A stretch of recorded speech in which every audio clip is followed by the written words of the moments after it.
Ah, Oh, John Sasso. Okay.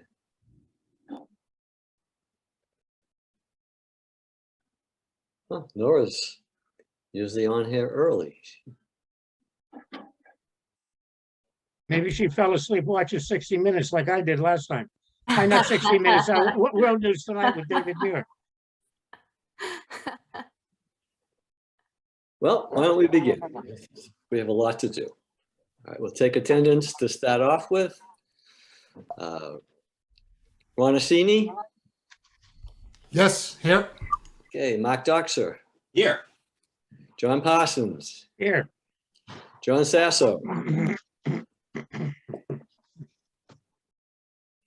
John Sasso? I'm here. Oh, okay. Sorry. John O'Neill present. Okay. I'll entertain a motion to accept the minutes of our September 7th meeting. So moved. Moved. Do I see a second? Second. By Mark. Okay. Any additions, corrections, or deletions? Seeing none, I'll take the vote. Ronacini. Yes. Mark Doxer. Yes. John Parsons. Yes. John Sasso. Yes. John O'Neill, yes. Okay, so we'll get right into the heart of things. Results of the RFP for possible location of new senior community center. So who's taking the lead? I'm happy to lead off if that makes Okay. sense. So just a quick history for everyone. So originally there were a lot of discussions surrounding how could we find extra space for the short term. And the town issued an RFP to see what opportunities we could find, particularly in the downtown, but anywhere in town. And this was looking towards some type of a leasing arrangement or other rental sort of activity kind of for the short term. And John Sasso was one of the key pushers of this idea through town meeting and in terms of kind of getting this going. So we got one response. The response was from the folks who own the property that we refer to as Walgreens. And as we got the response, it involved 10 years and longer in terms of lease times. And it also indicated that there was some benefit in the earlier years because of an arrangement that the owner has with the current folks that are leasing the space. The select board talked about this and thought about seeing if there might be other options for a longer term solution, meaning since we already heard about 10 to 20 years, why don't we see if there's an opportunity for property we might be able to purchase and acquire. So we issued another RFP. That RFP closed roughly the 19th, roughly of September, plus or minus. And again, we only had one group that responded, and it was the group that again has that building that we call Walgreens, Harnden Street. And it had a notion of a price of $7 million, but also the fact that there were potential arrangements through the current tenant in that building that might result in a savings of as much as $2 million. So that's the response that we've received thus far. As this process was going on, one of the things that we wanted to understand, the select board, town officials, was if we were to take a look at this space, what would we do with it? And what we wanted to be able to understand is what sort of costs would be associated in taking this building, which is pretty much a shell at this point. And I think everyone on the call, I think, has seen it. It's kind of got 10,000 plus or minus square feet on the first floor, and then a mezzanine of another roughly 4,500 square feet. And to see what it would take to convert it into a space that could be useful for us. And then to allow first the essentially, recalc to talk about what the opportunity is, does it meet the needs, engaging with the Council on Aging about that, coming back to the select board, which would be the next step in having a warrant article and talking about approving this to take it forward. The next step from there would be to take it to town meeting. And the next step from there, because the dollars involved are substantial, it would go to the voters in the form of a debt exclusion, meaning that for some defined period of time, it would be an additional cost on taxes, and then after that period of time, it would go away. Similar to what we've done with all of the school building projects, the library, a number of other projects like that.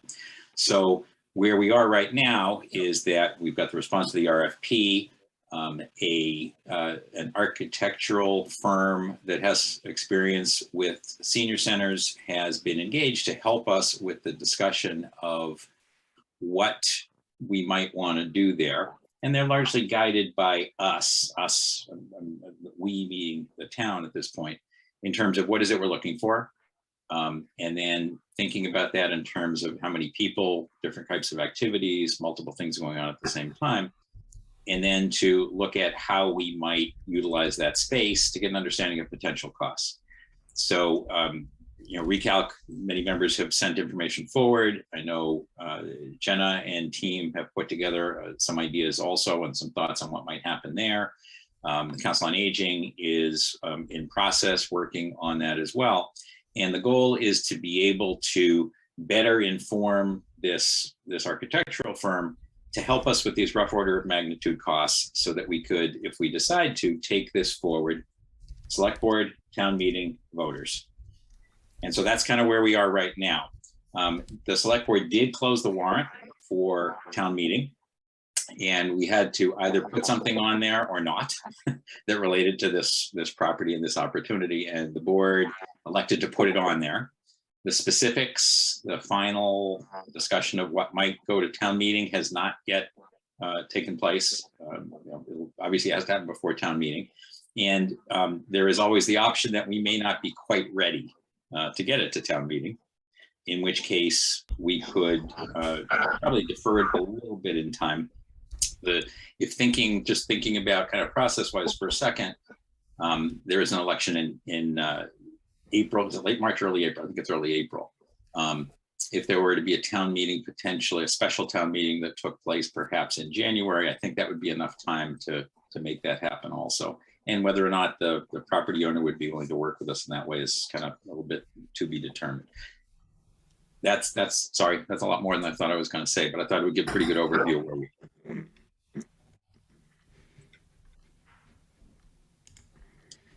Okay, at some point, because a lot of the discussions presupposes a recommendation from us as Recalc to move forward to further define what this option would mean. And we also have a preliminary architectural drawing, and subcommittee has done a lot of work working with an architect.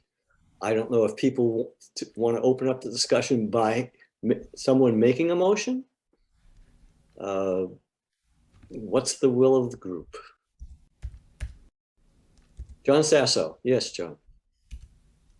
Thanks, John. I guess it would be interesting to hear feedback from the subcommittee on the work that they've done. I know some of us provided some feedback on the last set of plans. I saw in one of the last meetings that I was online that it looked like there'd been some updates based on that work. And I was just curious if you guys could give us some feedback on what your discussions with the architect. I know you had a meeting, I think, on the 19th. Kind of what the feedback is, what the state of that activity is. Is there expectation for another set of plans? Kind of what's going on from that perspective? So I'd like to understand that first, if possible. Okay. So just to refresh people's memories, it was Mike, Ron, and Mark that were on the subcommittee. So one of you gentlemen want to respond to John? Hey, Mike. So we met on the 19th,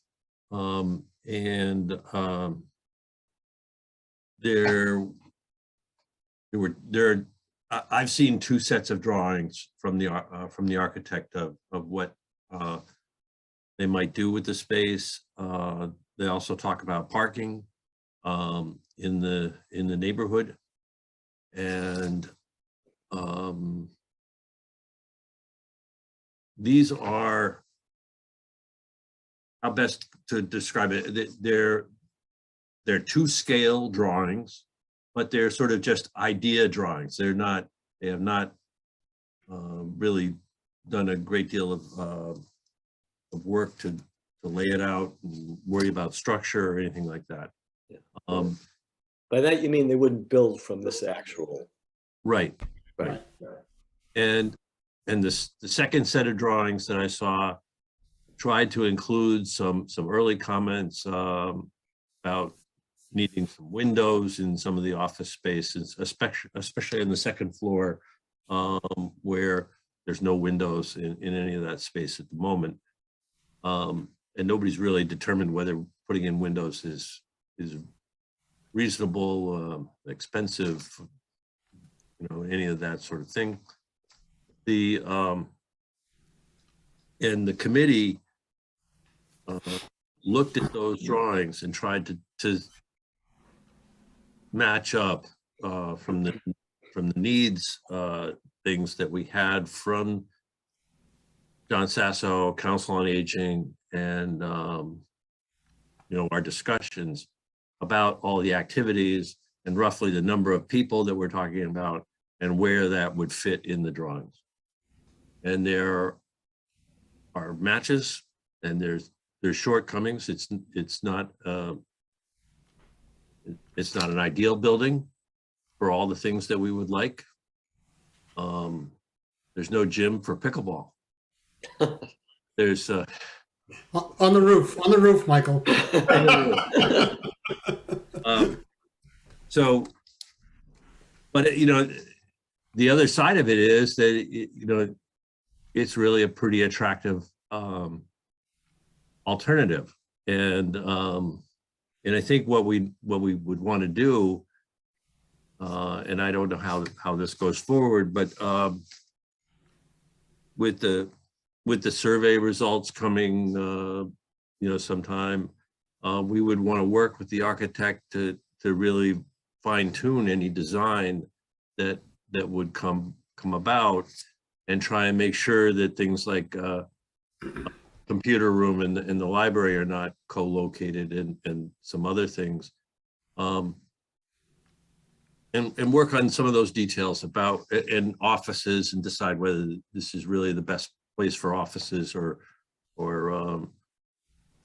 and how best to integrate all of this, and whether we should consider keeping the Pleasant Street Center as an annex, or something to where you could have privacy sensitive meetings over there and keep the center for more activities. As far as I was concerned, it was a very useful discussion to have with the architects, but it's sort of that we're at the beginning of really a discussion about how we could really lay out the space. What I was encouraged by with the architects was that it seemed like we could get a lot of what we were after. And anybody else who was there could chime in. And Jean. Yeah, I'll go. And I know Marilyn was there and Jean was there as well too. But so it was a lot of good discussion. They were basically working with a blank piece of paper in a lot of ways, and tried to incorporate the things that we said were requirements, and Mike laid them out: offices and Zumba areas and fitness and private spaces, kitchens, bathrooms on the first floor. They were all laid out in the plans, and that was very useful.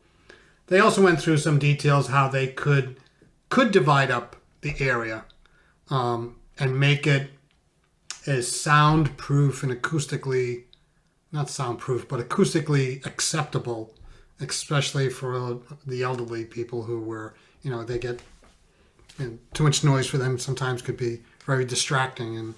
And so I thought that was good. Marilyn provided some really good input on access space for handicap and wheelchairs. I thought that was a great discussion, Marilyn. So Thank you for that. You know, I think Mark said it best. There's not going to be a perfect place in town, right? We're not going to find a perfect place, and if there was, great. But I don't know. To me, it's an attractive area to make a showcase piece for the center of town. That's my opinion. And by the way, I saw the Chronicle. They had a breakdown of construction costs. Now, I don't know where they got that, but I didn't see that. Like how much the windows were going to cost to replace and things like that. So that was kind of interesting. So I don't know where we got that information. Mark, go ahead. Hey, Mark? Thanks, John. Thanks, Ron. So there were some very preliminary thoughts on what costs might look like that were in fact shared based on kind of the original look at things. And I just to kind of echo what Mike and Ron had said in terms of the meeting and getting input, but the next steps really are for us, the town, the Council on Aging, whomever wants to provide feedback to do that. And feedback in the form ideally of here's what we're looking for. Rooms to do certain things that would always be set up. We talked about kind of peak needs versus regular needs and understanding what that looked like. And the point of that is to say, if we understand what our regular needs will be, and I'm not suggesting it's based necessarily on past occupancy, but what we anticipate, that we want to allocate the space that way in what I call more dedicated spaces with the ability to use some flexible rooms to accommodate peak demand. So for example, if we said we're going to have some activities that involve feeding 150 people, rather than dedicating space always to 150 people of dining, that would take up an inordinate amount of space. Whereas if we're going to do it on a weekly basis or whatever it is, we can accommodate that with more flexible rooms.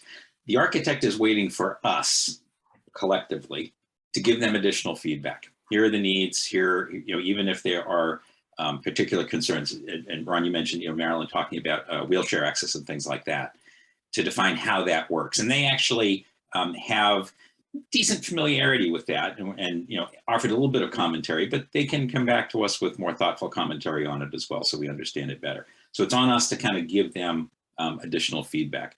That kind of the initial set of numbers that were out there were a function of looking at some of the proposed construction costs for that first round, plus if the town were to accept the offer in its exact form, kind of what that might look like, just to get an order of magnitude of what are we talking about here in terms of size. As Mike mentioned also, things aren't refined. This isn't a drawing that you build to, but it's a way to give us a concept on cost to understand what the core needs would be and to be able to compare this with other potential sites, opportunities, or things like that. Again, understanding that having a built structure, a built frame, is a very substantial cost if it's a new building, whereas here, there's not a lot of demolition per se to take place. It's pretty much an empty space set on the first floor. But to figure out what it would take and to do things, as Ron said too, where we need sound kinds of issues. It's tall. How do we deal with that? What are the different things that we would want to be able to do? That's the goal, is to be able to give them additional feedback. Armed with that, they can give us more feedback on costs, understand what we're talking about. And I think that's what we need to take forward to the next step.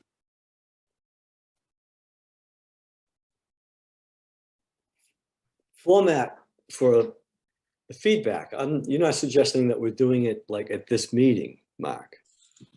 No, so very specifically, Marilyn and Nancy from Council on Aging talked about something for the next agenda for the council, and to be able to bring forward some information where they at this point haven't really formally responded with some needs. There have been pieces that have been very helpful, but a chance to be more formal about that.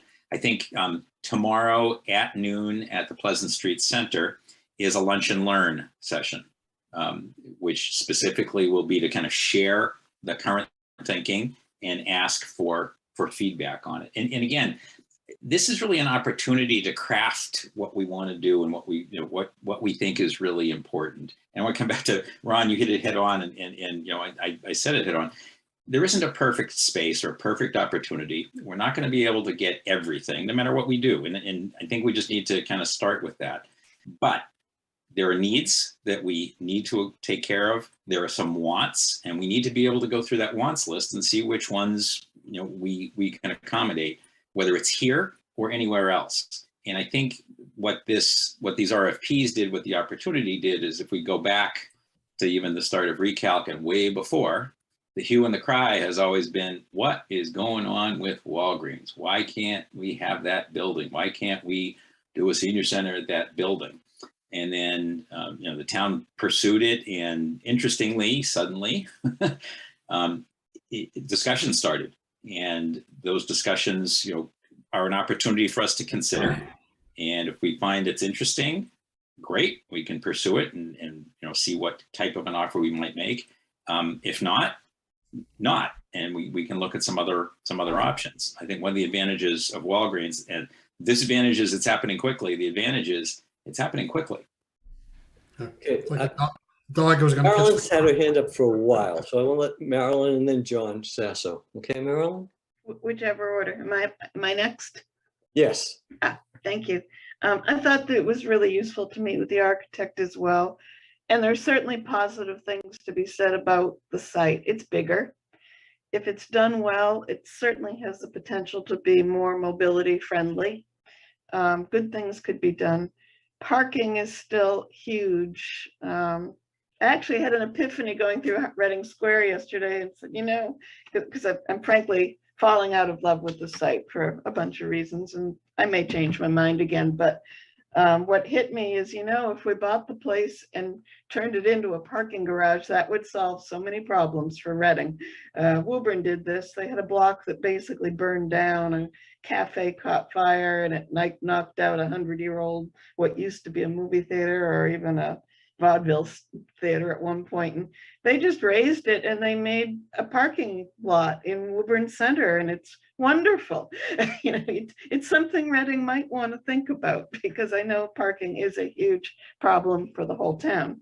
In terms of parking for the senior center, if we're there, I continue to be unpersuaded by any of the maps that have said, oh, look, there could be 60 spaces or whatever. There could be, if all the things go in the right direction at the right time, there could be. Will there be when we want to, on a daily basis, bring 50 more people than normal into that specific site, say every hour or every couple of hours? I'm not persuaded yet. It doesn't mean I'm not listening, but I'm not at all persuaded yet. I think there are a lot of hurdles. I think everyone knows there are a lot of hurdles. We've got a lot of businesses that rely on those spaces, and we've already got a problem without bringing all these extra people in. I also wondered about the traffic as I was driving through last night and said, you know, what's the traffic in Reading Square? And I would assume if we were doing a full feasibility study, this would be part of it. They look at traffic patterns. What's going to happen when every hour, every 2 hours, we have 50 more people than we do now wanting to get parked close to that building? You know, I can envision a mess, but I'm not a traffic expert, but I know you can spend a lot of time even now trying to get through those lights. So I would hope that a detailed traffic study is in the works, because I think it's almost as important as the parking. And if the parking is the sort of, well, there are lots of designated spots, but not a formal parking lot, I think you're going to get a lot of people swarming around the block saying, oh, maybe somebody will pull out, I can get in. It's going to be a lot of congestion, I think. And I hope it's in the plan somewhere. I hadn't heard it spoken of. And it just occurred to me last night as we were trying to get through Reading Square at the rush hour. Okay, John Sasso? Thanks, John. Just quickly, one thing I wanted to mention. So I don't think, this is just my perspective, others can chime in. I certainly don't think we're going to solve the downtown parking problem in this issue, quite frankly.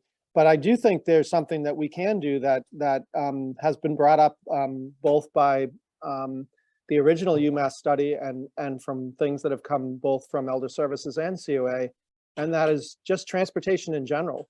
I mean, there's no reason why we shouldn't be able to invest in more transportation for seniors down and back so that they don't have to drive, so they don't have to be looking for spots. So I certainly think that I definitely agree there needs to be a good assessment of what parking would be available and what the impact would be. But I don't think we should just, I'll use the term, throw the baby out with the bathwater because we can't find enough spaces, because that's not going to get solved in downtown, certainly not by this activity. So that's just the perspective I would say. And I always look at this, by the way, not just as a building. It's about everything that has to be done around this. And you know, transportation has been on the top 5 list since we started. So I think we shouldn't only consider the solution being the building. The solution is all of the things programmatically that we need to do to support this. I want to get back, John, though, to the issue that you raised, or the question that you raised, which is, so how do we provide that input? What else is the folks looking for? You know, the sheet that came around, certainly I updated that and put together, you know, the listing of the different priorities and the different things that were being covered. I just would, you know, to your point, what is that format that you guys are looking for? Digital information, how do we structure that? How does that get put together on this end? Okay. And hopefully we'll be able to integrate the UMass survey results. I think that I'm certainly interested in seeing the results of that survey. I think there are some really important questions that will help guide us even further. But just in terms of the ideas that I just heard about, well, we like to know, for example, what a peak usage might be in a particular room, or what a normal usage might be. That needs to get laid out and then prioritized and determined. Okay, well, how much of this is going to be covered in what's been proposed? Because I think that's really the question in my mind, is how much is going to be covered, and is that going to be adequate to satisfy the needs, given all sorts of constraints, given transportation constraints, given parking constraints, given fiscal constraints. I think we have to look at it from that perspective. And so I agree, we're not at the end of this process. But I just want to make sure I understand what it is that we need to be providing in this format, when, and how that information is put together to support a decision about moving forward. So Okay, I guess Parsons? that's how I'll leave it. Thank Okay. you. Are you done? Okay. John Parsons? Just a quick point. There was an event at the center today. There were 17 people attending. Senator Lewis, I'm sure, had a car there. 3 of the staff had a car there, and there were 8 cars in the parking lot. So it is true that not everybody drives there. I just want to emphasize that, that's all. Okay.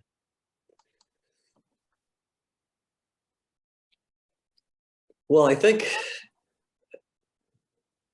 well, it seems obvious to me, but I guess it isn't, since I'm not seeing a motion or something from people, is that we have to say something, make some statement about the Walgreens site this evening, I think. Not that it's yes, Mark. Thanks, John. So I think it would be fine to talk, for us to be talking about the site, obviously, in our thoughts. I think we need to answer John Sasso's question. What's the format of what additional feedback we want to provide, and a time frame for it. We also know, and we actually have later in the agenda, a discussion about what it is that we Recalc will be presenting to the select board. If you kind of go back to our charter, one of the things that we are supposed to be doing is to provide an update, first of all, to the select board and then to town meeting for November.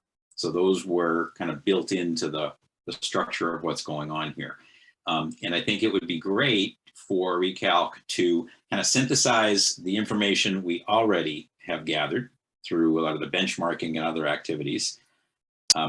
If we can get to a point of having some, although maybe not the final, feedback from the survey, that's an additional bit of input. And to your point, John O'Neill, some thinking about this site and the opportunity at this site. I mentioned that it is on the town meeting warrant. There is a discussion of this site on the warrant. The details of it obviously aren't finished yet. And it may be that the town feels it's in a position to be very formal and to kind of present this at town meeting to a vote. It may also be, and what was discussed at the select board meeting is that we may not be ready for the November town meeting, but that we would want to have kind of the process going and to see if there might be an opportunity to work with the current owners, get ourselves a little bit more time, and still fit that into kind of I'm going to call it a faster track to a center, because it might be something that could be acted on, next year, early next year. I don't think that there are any other options that could possibly fit into that category. I think others are renovations, new constructions, all things that are going to be further out on a timeline. And again, everyone may agree that this is the right site. Great, let's do it. Here's what it's going to look like. Or alternatively, it's not. But I think we Recalc owe it to the board and town meeting to kind of share what we've learned, what we think in terms of the needs, whether it's specific to the Walgreens site or to other locations. At least what we have so far. And I think our intention was to get as far as we could and then see if Recalc actually needs to continue beyond that as well and have kind of an additional time to put together some suggestions. Michael. Yeah, I'm just curious, John, what do you think, what sort of motion do you think we need to have out of this? Because as far as I can tell from this discussion, the building location is on the table. We need to get feedback back to the architects, figure out really cost parameters of what it might ultimately cost, and decide whether that is what we want to hand to town meeting and the voters to deal with. I was just thinking, Michael, that as far as this site, is there enough possibilities there that we should be pursuing, continuing to pursue, as opposed to saying, this is it? I'm not suggesting that we're going to say, this is it, because we're still, we're not there. People, somebody can make a motion to that effect, but I think we need to at least, because if we are going to have something for the select board in just a couple of weeks, I mean, this is an obvious sort of, Well, so along those lines, then I think that we could have a motion that we want to continue looking at this site and talk to the architects and other things, but really it's work among ourselves about what the needs are and how close this comes. Right. Okay, John Sasso and then Ron. Yeah, thanks, John. Actually, I was just thinking the same thing, that, perhaps what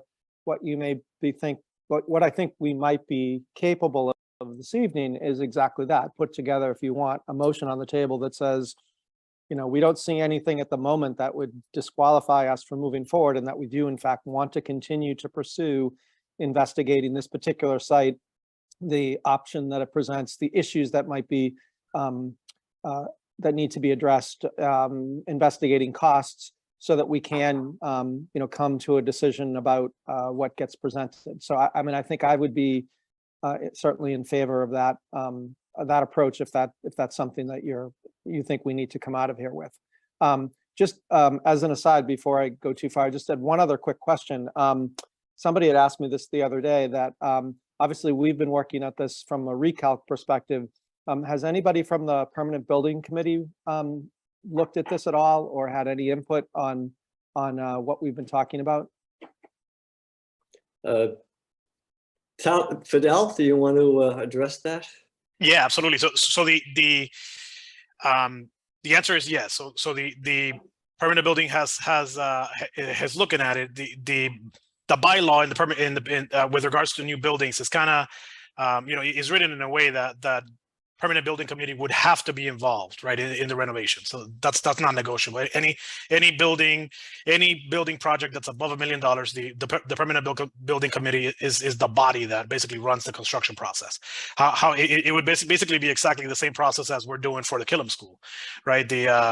Where the permanent building committee would have to create a subcommittee, if you will, right? I think they call it a special building committee, where that it could be up to 9 members. And the Killam School basically is the 5 permanent building committee members plus 4 that get, that were appointed by the school committee and the select board. So I would imagine that should this building be approved, we would form something differently, something similar. Sorry, it would be the 5 permanent building committee members plus 4 other members. Up to the appointing authority is the town moderator, the school committee chair, and the chair of the select board.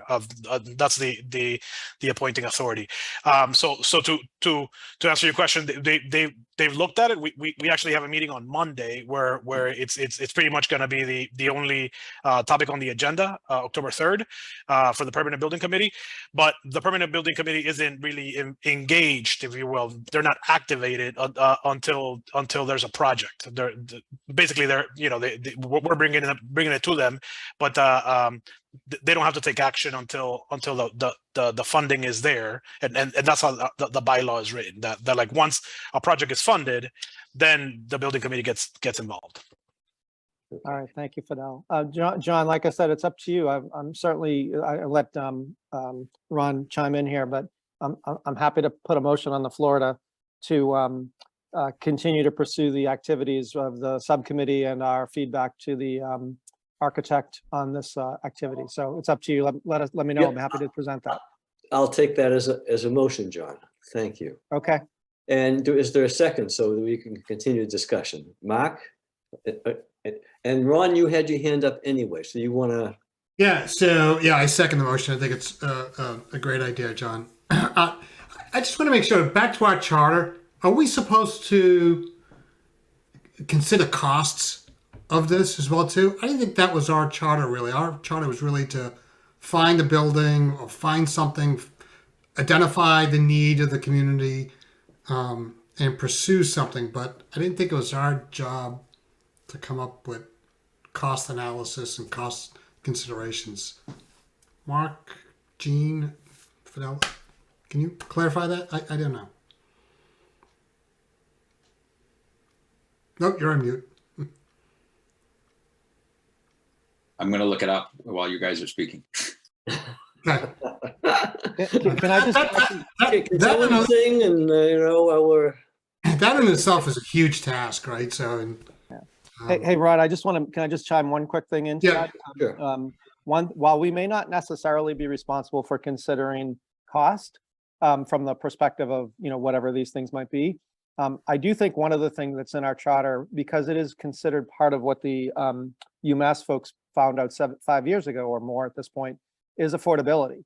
The affordability is an important aspect to keeping seniors in the community.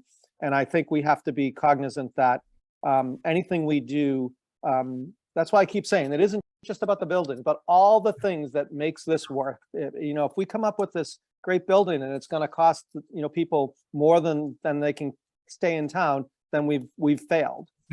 So I just want to, I know it's a little bit of esoteric, but I think it's important that we don't lose sight of that. fair point. Thank you, John. Michael, you had your hand up? You took it down, or? I took it down because John Sasso said this is what I was thinking, so. Okay. Sorry, Michael. That's good. So any more?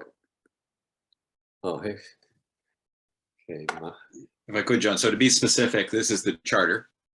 So ReCalc will collect data and information from communities that have successfully navigated the Senior Center Community Center planning process. ReCalc will articulate a vision of a community center and conduct extensive community engagement to determine if residents desire a 60+ center for active living or a multi-generational center. Through regular meetings and community outreach, ReCalc will gather, analyze, and organize information for future planning decisions related to the proposed center. Specific goals, progress report to the select board before annual town meeting 2022. Okay. Thank you for that. I would argue the third sentence is pretty broad. Yes. But we have a motion before us, and I want to see if there's, and John, do you want to, because I'm not sure that it was, perhaps I'm assuming falsely. Do you want me to restate it? Yes, All right, now I so gotta that, remember. make sure that remember what I Ron said. has it. Okay, That Recalc agrees to continue the process to investigate a implementation of a senior center at the former Walgreens site and provide feedback and information in preparation for a potential town meeting warrant article. okay, so that was seconded. Okay, Mark? So I'll second it again just to make sure we've got that. But if I could, I want to speak in favor of this motion. I think that this building, given its location, given its size, given a lot of the things we've talked about, I think is very worthy of consideration. I think that it can accommodate most of our needs, and we'll have to further understand that. But I think it can meet a lot of those needs. I think that it can offer a very good solution. I think it can be to John Sasso's point, a fiscally responsible solution in terms of what's going on also.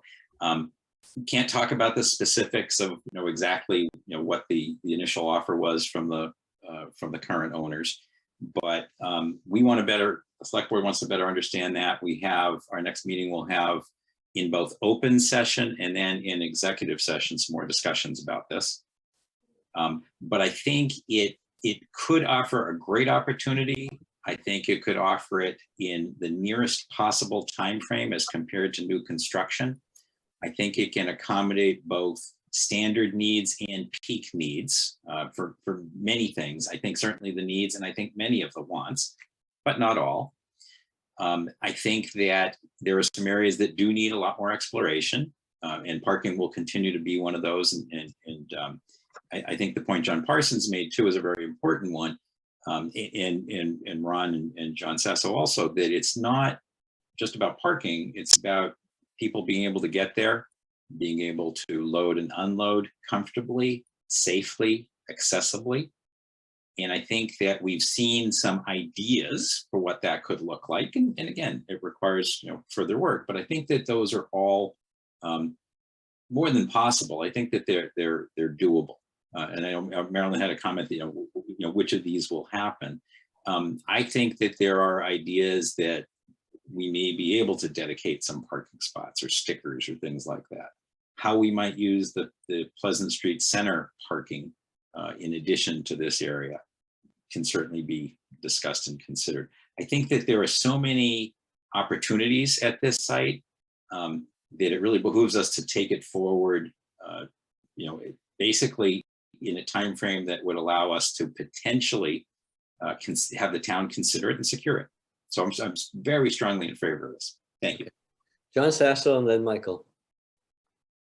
Yeah, I'm just going to reiterate again, I certainly support this motion. I actually believe, again, one of the critical things that we have to consider is what we're going to do. And I realize this may be beyond Recalc's perspective, but to town meeting, and not just about the building, but about elder services and the support that we provide. We, as you all know, got some opera funds to support the operational budget. And, I certainly plan to be fighting on town meeting floor for adding budget to support the continuation of those additional staff and services. So we really have to think about this. I realize this is focused on Recalc and a building, but I can't separate it. I have to think about this with all of the things that we want to accomplish. I don't know, I don't think I'll ever know whether the building that we're talking about here is going to fully satisfy all the needs. I suspect the answer is not, but I think there's a lot of things that we can do to improve it to a point that it will meet a lot of the needs and certainly give us an opportunity to take advantage of something in the downtown, which I still think is, if at all possible, a great place for the senior center to be, for a lot of different reasons. So with that, I just want to say I strongly support this motion. I want to see this thing continue, figure out what all the bumps are. But I don't want us to lose sight of the fact that this is more than just the senior center. It may also be more than just a community living center, but it's all the other things that have to go around it and support it along with it. Thank you. Michael. I would like to just reiterate that I think this is a very positive location, and that I think we can get a lot of the things that we're after, and I hope a critical mass of all the things that we're after. So I'm strongly in favor of going forward with our investigations of this. Okay. Anyone else from the committee wants to speak before I take a vote? Seeing none, on the motion. And Ron, can you repeat the motion so people are clear on what we're voting on? You're on mute, Ron. No, he's finding it. Yeah, no, I got it. Recalc agrees to continue the process to investigate the implementation of the senior center at the Walgreens site for preparation for a town meeting in November, is what I captured. Friendly amendment. Let's call it former Walgreens site on Herndon Former. Street. Former Walgreens site, okay. At, what's the street? Herndon? I believe it's Herndon. Folks, do I have that correct? Hardin Street? Harnden. Yeah.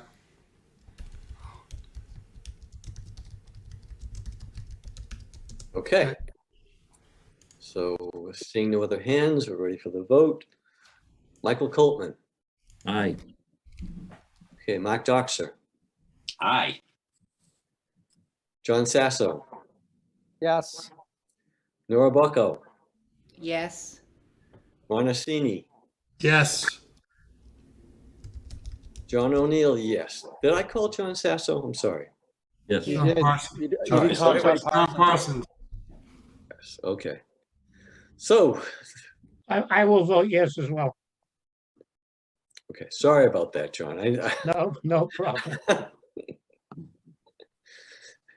Okay, so we have unanimous support for moving forward, knowing that still we have a long way to go, but that this is worthwhile. Everybody feels it's a worthwhile opportunity that we don't want to lose, without taking it, a couple of, continuing down the road. And like everybody has said, it's not perfect. No place is perfect. And also transportation, transportation needs are there, as John Sasso has pointed out, regardless of the needs for the Walgreens site, for downtown, for access for seniors and people with disabilities, as well as others. Transportation needs have been highlighted as a top need for our older residents. And it's consistently been in the top 3 for decades across the state, as well as locally. So it's not something new, but we have an opportunity. First of all, that we have recognized the need. And so I'm confident that no plan will be finalized that doesn't include substantial accommodations to be satisfying those needs. Okay. And once again, the proof is going to be in the final design, but we're not there yet. And so I hope people will be patient as far as that goes. All right. So now that we've done that, and I'm looking at the agenda for the subcommittee, you already had that. Progress for the community needs assessment. And I'm sorry, John, can I just ask one quick question? Sure. Is there anything else that Fidel or Jenna needs from the committee on this particular topic? Or Mark for that point? I know we've already talked about getting more feedback, but Is there anything else? I mean, you brought up a good point about giving them a, a vote from that standpoint. Is there anything else that you guys think you need from the committee at this point?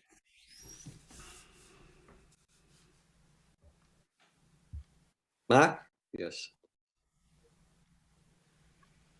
Thanks, John. So I think, John Sessor, if you're asking your question in terms of kind of next steps in the process, what else is needed? So certainly the input. I think I'm looking forward to your update on communications and to see how the committee can assist in starting to put together materials for the select board, for town meeting, for whatever else we're thinking about. I think that's a need that Recalc needs to address tonight in terms of how we're going to take it forward. And then more specifics on, and Jenna, Fidel, Jean, maybe you have some specific thoughts on best format. I think, Fidel, you may be kind of most directly connected to the architect at this point. Maybe we can think about how do we channel information, how do we set a time frame for gathering that information, and give the architect enough time to be able to work with that information and respond thoughtfully. Okay, Fidel? Yeah, I think that is what we need. We need more feedback on where we're at in terms of the layout, right? And in terms of like the needs, if you will. Jenna has actually been the one gathering those, compiling those, and sharing them with the architect. So Jenna, hopefully you're okay with doing that. But that's kind of I think the feedback that we need. For sure. Like what's missing, basically. What is missing? What do we like about the latest layout? What do we not like about the latest layout? That would be helpful. My, Yeah, and I think the okay. biggest missing piece right now as well is the survey data. So I think once we get that will be extremely helpful to bring back to the architect. Might I suggest there might be a reason for the subcommittee to continue? Because I think you've made such progress is because you were meeting regularly, and now you're conversant with the plans probably more than most of us. So I think that would be a good thing. And now, and Marilyn has her hand up anyway, so I'll ask Marilyn too. Are you in like an honorary member of the committee, or have you been going? Or I think you. Oh, okay, sorry, you're muted. You're muted. You're still muted, Marilyn. No, I'm a concerned citizen. And when I hear other people voicing my concerns, I'll take a break. But until I do, I'm probably going to keep making a lot of noise. I had a couple of quick questions. One is I'm Sure. still, we do have the only new item other than routine business of, reports on finances and elder activities and things that we have on the agenda for next Monday night is feedback on the, what we're calling the Walgreens site. And I want to make sure that I do my best to structure that discussion so that we can provide you helpful information. Mm-hmm. I know, Mark, you've been saying we're throwing darts, and you talked quite a bit about this with Fidel last week. Stop putting up stuff that has such easy dart targets on it, and we'll stop doing that.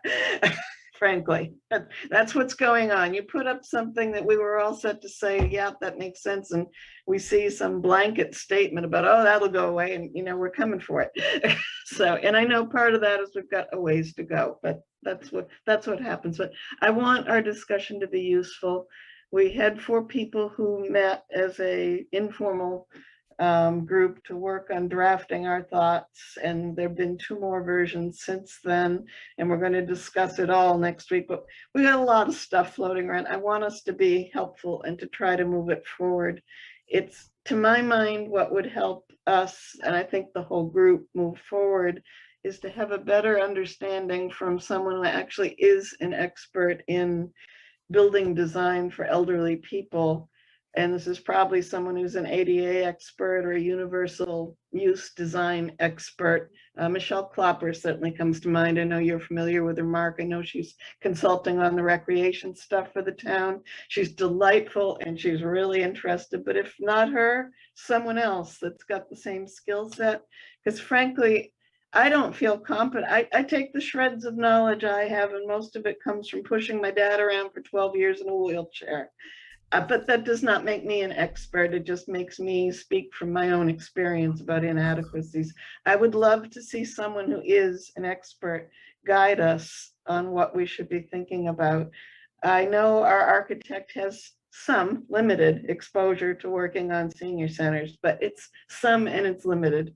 I don't know of any site we could go to that was their design. I spoke with Fidel about that last week. I think North Andover has been going through this exercise and changed architects at least once because of they ran into that frustration. They might be, I don't know, again, I'm not an expert. They might be someone that could guide us on this, but I would love to hear someone tell us these are things you need to think about and know about to make a good senior center. And that's almost generic of our specific volume and needs. It's just, these are fundamental things that would make it a good environment for seniors when you're thinking about building. If we had something like that as sort of a checklist, it would help. But I turn to you. I know you're looking for input. We can say things off the top of our heads. It might or might not be of any value to you or to us. We're just not professionals, and I don't feel us getting professional guidance on this stage. Instead, I feel us all being asked to throw our knowledge into this and guide where we're going. And I think we could do better if we had some professionals guiding what one needs to think about for seniors. So I'm a little bit at a loss as to how to be really useful to you with whatever we come up with Monday. We'll do our best, but we're just shooting fish in a barrel, kind of, you know, we don't really know what we're doing, any of us, I think. No, I certainly can relate to a lot of what you're saying. That's why, as far as my input, was very limited, because I focused on were the primary needs that we saw in our visits, and that were, you know, and I read the results of everybody's visits, and then, you know, need for private space, socialization space, kitchen space, size, you know, storage space, arts and crafts, being able to do multiple things at the same time. I think that to me is, you know, that's the key. And I'm looking through the UMass study as well to help that. And I'm very encouraged by the fact there's a lot of people in their 50s and 60s that have filled out that survey. Yeah. So I think that's very important, you know, moving forward. And the architectural side, that's why I didn't say, because to me, yes, I know a lot about senior services, and I've seen, you know, a number of, not just for this purpose, but otherwise, I've been to a number of senior centers throughout the state, okay, over the years. But I have no architectural background whatsoever. Yeah. And what's the best way of doing it to accomplish those needs? And so I think, you know, that hopefully, and I think that's one of the recommendations that hopefully maybe formally will come from the Council on Aging, to make sure that in fact, you know, expertise that of someone or some people who are familiar from an architectural design framework, yeah, you know, will be involved in the process at some, you know, in some way. Is it possible to bring someone in sooner rather than later, and to help guide this discussion of, is this the right site? Yeah, you know, that's, I'm not in a position to answer that, but Fidel has his hand up, and then Michael. Okay. Okay. Thank you. Yeah. Thank you. So I guess what I wanted to clarify, right, is the kind of like the overall process to get us to the end. So the reason why the architect that we have right now is engaged. The only reason is because we have an on-call contract with them, right? It's called a house doctor is the term, but essentially it's for small engagements, right? For them to engage in small tasks, right? When it is something that is big, we are required by Massachusetts procurement law to go out to bid, if you will, right? It's not a low bidder situation. It's a scoring situation where we get to pick who we think is a great fit. And we will do that because of the cost of the project. So what we will do is essentially we will issue a request for proposals, right? That will be targeted to, as Marilyn said, to architects with experience. We will have an opportunity to interview the architects, right? I mean, and I assume there's going to be that PBC subcommittee, if you will, that is going to do this, and we'll get to pick the who is going to do the final design on this property, right? I mean, the final design of this property in terms of what we use for magnitude of cost, right? We say that it's 10% of the construction cost is going to be the engineering costs, right? So it's not a small figure to get us to a final design. Is it the right time to go through that process? I think I will ask you. I mean, I think I would be more comfortable spending that money knowing that we own a building, right? But that's my opinion. But could we have a consultant that simply could educate us on things to think about when building for the elderly? Not necessarily to design the building, but to just educate us all on what are the priorities, and what are pitfalls that places often run into. It would give me a lot more confidence, frankly, to hear someone talk for an hour or two about those things. There must be fundamentals for doing public buildings for elderly people, that there are people who could give us some advice. I mean, maybe they'd convince even me that the Walgreens site is the best thing imaginable. I would love to be convinced of that. And I'm one of the people that's always said, I always thought we should take the building by eminent domain, and everyone laughed at me. But anyway, but I just don't feel that we have the right expertise adding to the recipe here, and it makes me uncomfortable. It's an important decision. It's a lot of money, and we're going to be living with the consequences for a long, long time. I would love to hear people who do specialize in this truly have a voice that's in here. I don't know what money you've got left in recalc to hire a consultant to educate us. I don't think it's UMass, because they're not architects either. They're social scientists, and they study demographics and gerontology, geriatrics, or whatever it is. But anyway, but they're not architects. They're not building design specialists. So if we could hire someone, anyway, I'll put my hand back down. Okay, Fidel. Yeah, I mean, and again, it's kind of putting the cart before the horse kind of thing. But if it makes you feel better, I mean, the CPDC and most planning groups do peer reviews, right? That's a term that is used a lot in development. That we could certainly hire. Say, for example, the architect that is doing North Andover to do a peer review on this very preliminary drawing, right? And I'm sure they'll come back and give feedback, and I don't think that anyone is going to find a smoking gun, right? I mean, that says, here's the endorsement. It's more like, oh, move, do this, do that. But if that's something that recalc is asking that we do, I think that seems reasonable, like a peer review of the design. It would make me feel better. You'd hear less from me. Unless, of course, they do find 97 things that are wrong, then you'll really hear from me. Would it be reasonable to ask the current architect to talk to us about a number of these issues? From the limited experience I've had with them, an hour talking, I'm not clear that they're not pretty knowledgeable about senior center design. I mean, they have done other senior centers, and They haven't, this is what they study. no. Well, I don't know, Marilyn, you say that, but I don't know what credentials you're necessarily looking for. And I think we should give them an opportunity to talk about the issues that you're talking about. I'm all for them talking about it, but when I've raised questions, they've said, oh, you want us to do that? Sure, we could do that. I want someone who's going to help lead us. And I don't believe, correct me if I'm wrong, that they have designed a senior center that's resulted in the building being done by their specs. My understanding is that they had input on a feasibility study on one, and that they just got a new job starting on one. But correct me if I'm wrong, but when the info Fidel sent me, I didn't see the senior center that they had major input on what's actually been built.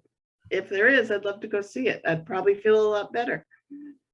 Am I wrong, Fidel? Right, but see, they're not going to be the ones that are going to be designing the final build if we could get to that point. But to That's get what to Fidel's the- saying. They'd have to go out to bid anyway, Marilyn. I understand, but I'm You understand, but are you listening? I'm not so concerned about the actual design at the moment. Is our thought process on coming to a decision and making sure we have an understanding of what elder needs are in terms of a building. Okay, so we have Ron up and Nora, and I'm not sure which was first, but Nora hasn't said anything all evening. Okay. So I'll let her go with Nora first. I was just wondering if the state has regulations on building a senior center, like heights of sinks or heights in handicap bathrooms, or are there regulations? They out do there? for adult day health centers. Unless things have changed, I do not believe they have it for senior centers.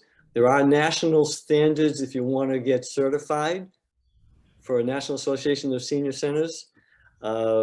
Most councils on aging, most senior centers in the state have not pursued that process, but there is that. But the But adult not the day. state though. The state does not have any requirements. Okay, who does the adult day? Did you say? That's the state. The state does the adult day That health. might be worth looking at. Mass Health. Mass Health. Right, but that's completely different because it's a healthcare model.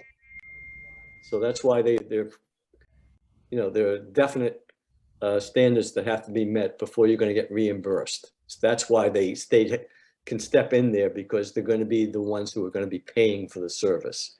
The state's not going to be paying for the Council on Aging services, which they were, but that's not going to be the case. So Ron, and then James.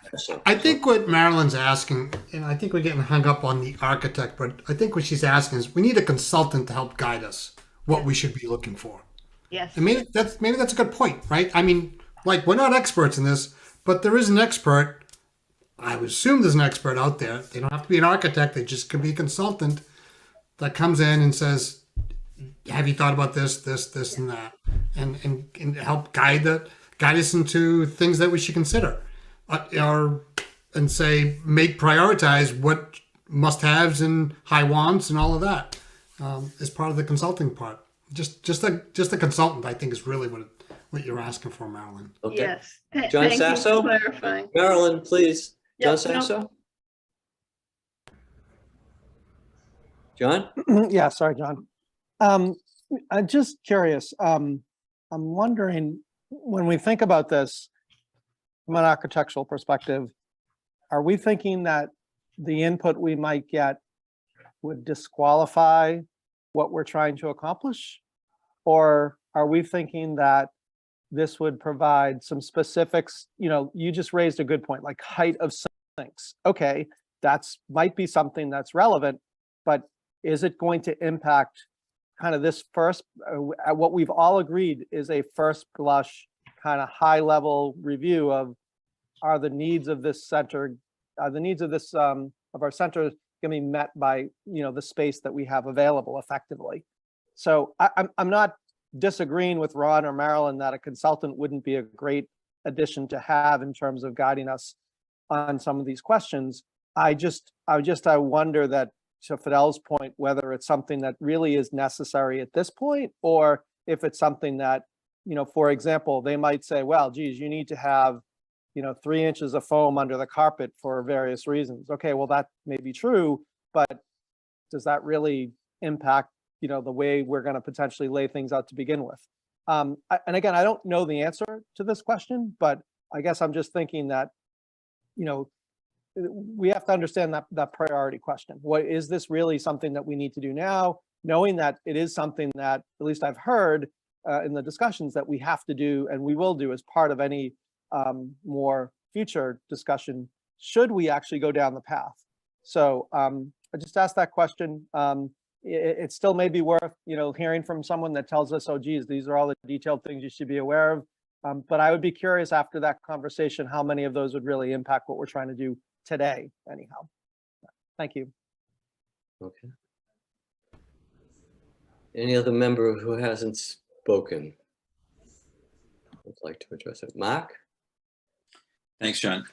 Yeah, I think we may be kind of circling in, and thanks, Ron, for your comments coming in here as well. I don't think that we're going to find a disqualifying event. And I think there are some pieces that in the detail of exactly how it's going to happen, those are more the hows than the ifs, I guess, in my opinion.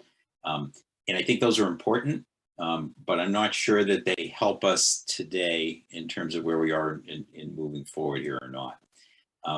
If talking with someone over the course of a few hours just to make sure that we're thinking about things correctly and we've addressed ideas, I think that could be kind of interesting, and we don't have a person or group like that that can offer that support. I don't think it's the state, and maybe there's some value in that, and as Marilyn said, if it's a few hours of discussion asking some questions, I think that's great. The only thing I would suggest is that is kind of an additional kind of guidance to us as we're thinking about, hey, if you're talking about this kind of transportation, here are the kinds of things you want to make sure you're thinking about also. And then we just kind of say, oh, okay, let's make sure that's part of that. Our mission, I think, is going to be, if we're thinking that this is a possibility, let's kind of go through the needs we're talking about, understand in rough order of magnitude the cost that would be associated with it, so that we're able to share with the community, here's what we think can accommodate most of our needs, here's what the cost would look like, allow people to talk about it, think about what's going on, and then kind of render their opinion. Is this something that makes sense or not? I think the other part of this is, I think that I would call this kind of plan A in a sense, is pursuing this and kind of see where we are, see if it can take care of most of our needs. The next level would be to say, oh, okay, well, what other locations? Let's say we went through more of a longer process, do a feasibility study. A big part of the feasibility study is going to be to look at potential locations and to think about, oh, okay, how would this come together? In doing feasibility studies that I've kind of experienced was related to some of the early childhood center and things like that, we more share with them the space that's available, the places, and then they go through and say, oh, okay, well, could we fit it into that location? That's the process that I've seen thus far. We know a couple of other potential locations in town. There's some big differences with them. There's Oakland Road. The pros are we own the land. The cons are it's going to take a lot of demolition and then a new building. We own some space at Simon's Way. Brand new construction, going to need some infrastructure there. And it's not, it's on our list of is downtown better or is further away better? That's a further away. So pluses and minuses, but that's it's a new construction sort of project with costs associated with it. We talked about RMLD, the RMLD building, and what would be the possibility of that space being reconfigured toward a senior center. And in fact, Fidel and I were talking a little bit about this today. The issue with that is then we need to find a place for RMLD to go. And that has some substantial costs associated with it also. So I think what would be great for Recalc to do kind of as next steps is come back and say, geez, is this going to meet, as people have said, many of the needs? It probably is the only downtown location that we could have access to, certainly based on responses to the RFP, that's the case. And if that's something that we think is really beneficial, then we've agreed we're going to take this forward and think about it. I think what would be very constructive here is to say, let's make sure that the input we've received makes sense. Let's make sure that the benchmarking we've done with other communities, as you mentioned, John O'Neill, let's make sure that what we've heard in the past, what we're hearing from UMass, what we hear in the surveys, we can kind of figure out which of those we can accommodate, which of those we can't. And then that's what we offer forward. And we see what the cost is, we see what all the pieces are, and then the select board, town meeting, and taxpayers, if it goes through each of those before that, make a decision, is this the right spot or not? I do think, again, that one of the key advantages of this space, couple of location and the fact that the building exists. From a timing point of view, I think that allows us to potentially do what we want in a much faster time frame than any other option that we have on the table today, or even don't have on the table. Anything that's new construction, renovation, again, we can use the library as some guidance perhaps for that in terms of timelines and things.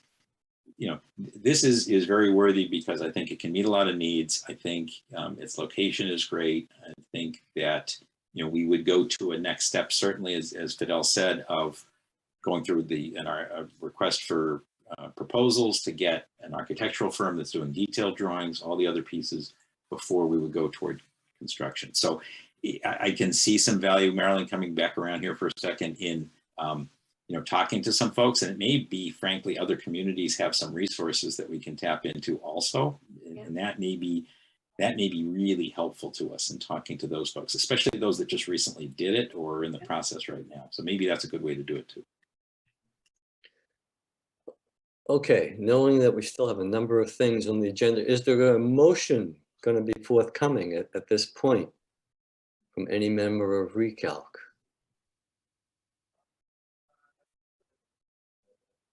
Seeing none, I'm going to move us on the agenda.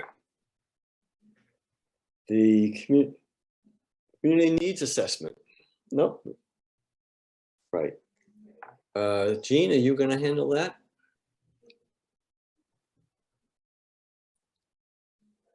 Hi, I'd be happy to. Okay. So the survey is underway. It started right after Labor Day, went live. There's been a very robust response. We have been collecting the paper surveys. I think we're up to almost 130 paper surveys that we've collected so far, with many more still out there. So I would expect that over the next few days, we'll be getting some more paper surveys, including Jenna and I and the rest of the Elder Services team are putting together a luncheon tomorrow. I think Mark mentioned it. It's our first in-person lunch and learn. I think it's our first in-person large-scale lunch besides the birthday lunch that we're funding it out of the ARPA monies. And we have Mark and Fidel as the speakers, and we have a really great luncheon planned tomorrow with the focus on hearing from Fidel and Mark on the plans for a new senior center. And then we'll be distributing paper surveys tomorrow. We have I think about 40 people coming.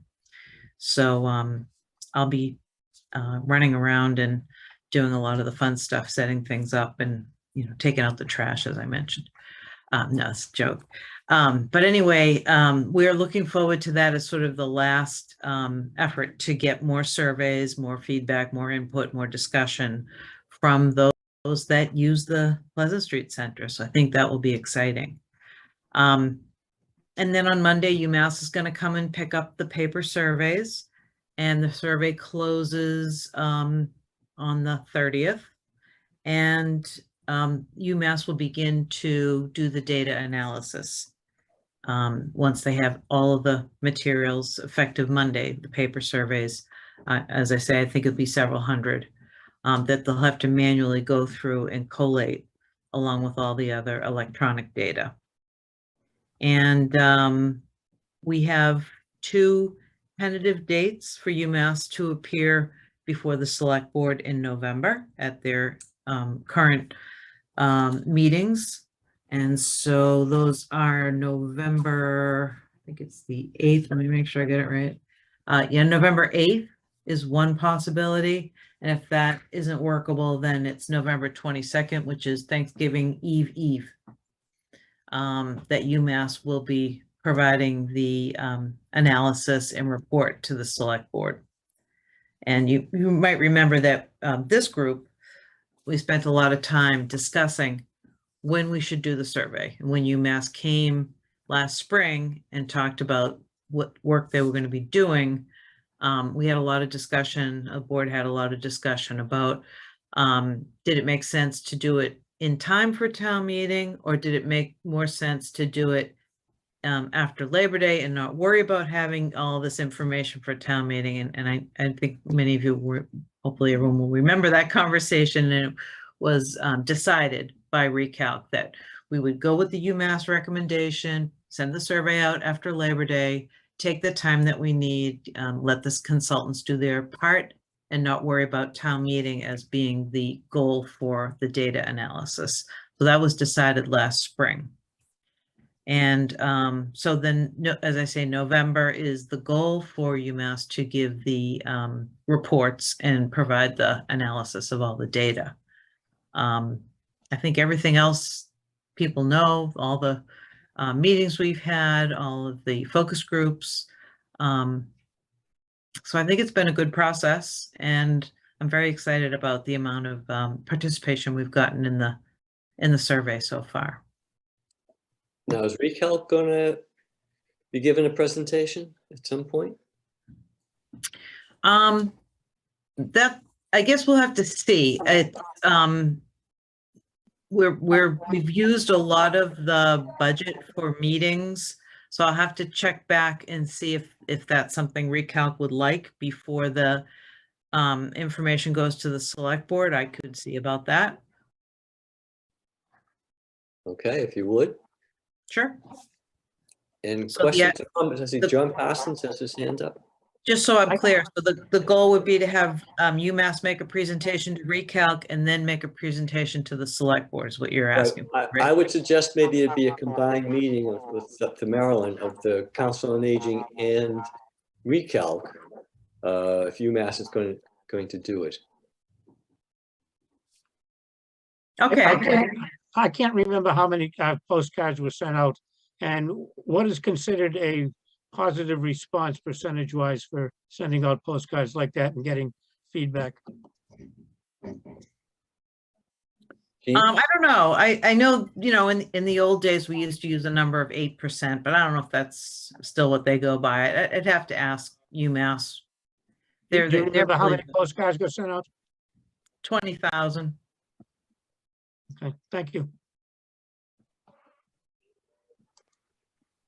All right. Seeing nothing. Yes, Mark? Thanks, John. So I think that it would be very helpful to get more information sooner. And I'm not sure if Jean, you mentioned kind of the surveys completed, but the last update I saw said there are close to 1,100 surveys completed already, 217 in progress. So, I don't know kind of the exact breakdown of that, but I think it would be important to recognize that our needs have changed a little bit from when we first kind of made this assignment to UMass, and that there's high value in getting more information faster, and not in short-circuiting things, but in accelerating things, and to look at opportunities to do exactly that. And if it's strictly an issue of budget that is blocking that from happening, look, the select board allocated a substantial amount of money toward what we call feasibility study, that I think we could find our way to allocate additional, modest amount of additional funds if that's going to get things done faster. But this information is going to be really helpful to us. To get it after town meeting, it seems like, given that the circumstances have changed, we kind of are saying, well, they changed, but you can't change the timing of the results. I think that'd be a shame if it happened that way. I think we'd be much better off talking to UMass, working with them, and finding a way to get some information faster. In October, end October, whatever that time frame is, and that's going to help us. And I think that it's in our interest to make that happen, and figure out how to make that happen. I know there are, frankly, there are people on this call who have a lot of experience with Qualtrics, as an example, and working with data.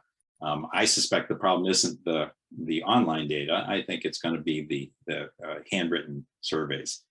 But if that's just an issue of getting them into the system, again, I'd love to understand kind of what the issues are. And again, it's not that they've done anything wrong, not at all. In fact, quite the opposite. It's good. We just need the information quicker, and we should figure out how to get it quicker.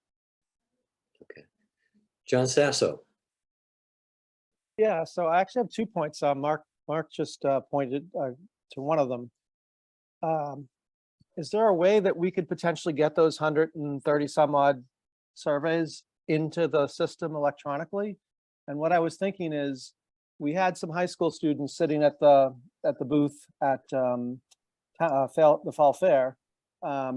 I wonder if it's an opportunity to go back to whoever it was we spoke at the high school, that, for service hours, that could take these 130 and basically enter them in for us online directly, to take that whole process away from UMass having to go through. Because I would agree, I think that's probably one of the big hurdles, given the number of surveys we're talking about. If you had 5 or 10 students, you could get through probably that number in an hour or two, I would suspect. So that's just one thought. Not sure if it's an actionable one, but certainly I think it would be something that would further remove one of the barriers.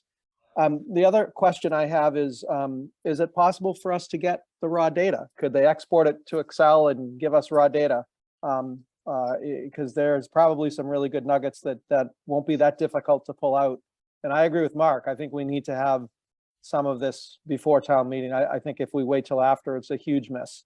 I think, I can think of 3 or 4 questions that we could probably get, really good answers and information from, that wouldn't take too much to look at. Certainly the other opportunity is to just ask UMass to focus on those first. But I certainly think if we could get a copy of the raw data as well, that would certainly help us as well. So those are just two thoughts for consideration. Okay, Nora? Yeah, I've worked in clinical research for years. I'd be willing to do data entry myself, if that's possible or doable. Okay, so Jean, can you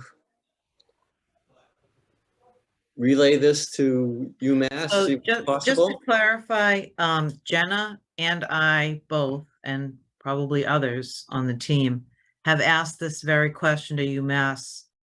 I don't even know how many times. Many times. And they have told us they cannot,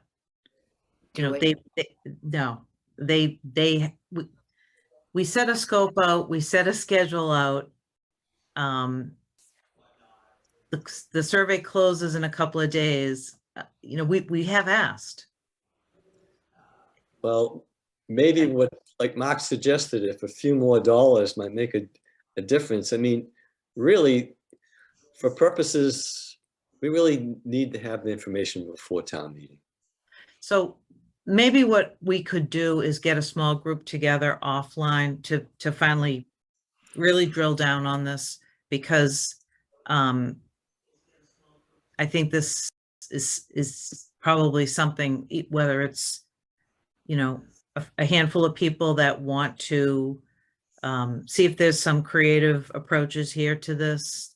But I think, as I say, Jenna has asked, I have asked, we have asked the question, can we get an early read on the data? And we have been told no. So coming back at it a different way, I'm happy to work with people. Well, but blame us. Tell them. No, really, seriously. You're reporting to Recalc, and Recalc, you know, I have said that. strongly, I have you know, said that. encourages them to, No, and obviously this is a unique situation that we find ourselves in. So I welcome, whoever wants to schedule a meeting and get drill down into. Mark, I know this is something you've mentioned several times. Maybe if you want to get together with a few others and we'll get on a call with UMass and see what we go. okay, can we have 3 volunteers? Because anything more than that, of course, then we have a quorum so that we get into trouble. So Mark, Nora, your expertise, okay, thank you. Is there one more? Doesn't have to be 3, but if there's Michael, okay. So Michael, Mark, and Nora will you go about then, Jean, trying to set up a meeting for the subgroup? Yes, my preference is early morning meetings. I don't know if that works for people. That's okay. Yep. For me. Okay. All 3 have said yes. Okay, great. I will let you know what works and we'll set up a Zoom. Okay, great. All right, then no one else has their hand up, or do they? No. Oh, Michael? I would just request not Monday or Wednesday morning. Okay. Is that when you have the pickleball? You got it. No comment. Okay. Now, I think the next is very important, the communications update, because I think this really is going to be set the stage for the next couple of things. What we, a presentation to the select board, and then perhaps if in fact we go ahead, we'll at least have some sort of update progress report for town meeting. We'll see if it's much more than that. We'll have to wait and see. So, John. Thanks, John. So a couple things. So I think everybody saw Jenna took a stab at writing up a report for the select board. Did everybody have a chance to read that? That was Jean. Oh, it was Jean? I thought I it would was you, love to Jenna. take credit, but Oh, okay. I was just, my perspective is I thought it kind of covered all of the bases. Yeah, it was excellent. So, and it kind of serves as the written report. It could also serve as the written report to some extent to town meeting. And maybe that was your objective as well. Yeah, Could I just ask, could I just ask you, do you to do mean it. the one that says to town meeting members? Huh. How did I miss that? I didn't see something that said to the select board. I just saw the thing, November 2002 town meeting members. All right, sorry. So that was. Is that the one we're talking about? Yeah, Yes, that's what I was referring asked to. to put a draft report together for the town meeting warrant. Okay, I just wanted to be That's sure. why it's draft. No, that's good. I'm glad. No, glad you clarified that. So yeah, that's just the, so Recalc is responsible for providing a formal written report.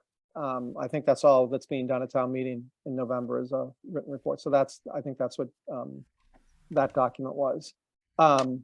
So we still actually need to put together kind of like what we did previously, a slideshow update for the select board. But I wanted to, if I could, if folks would bear with me for a minute, this is a little bit tangential, but might in fact be relevant. So obviously there's been a lot of conversations that we've had over the last number of months about being able to demonstrate and show kind of what we have today and what some of the options are. So I did have a high school student this summer that was going to help me do some video work. Unfortunately, before he left, we weren't able to get a lot done. So I started to put something together. We're going to show it to you folks, and just ask that you hold your comments till the end, and just bear that it's you'll get the idea of what this could be. This is really one of those conceptual views of this is what we could put together. I know there's been also some comments, just as an aside, that I've seen from folks wanting to have this sort of thing presented to them at town meeting as well, potentially, so that they can kind of see what we've got and what we what some of our thoughts and ideas were for the future. So I was thinking this is something that we could do. I'm going to share what I have. It's just about 1.5 minutes long. You'll get a conceptual view of the types of things I can do in the video. It's got some background music. We could certainly do voiceovers. There's all sorts of stuff we can do to improve this. But I'll share what I have, and then you guys can.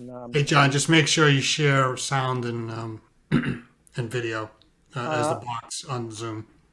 All right, let's see if this works. So There's a box down below, I think, when you do the share.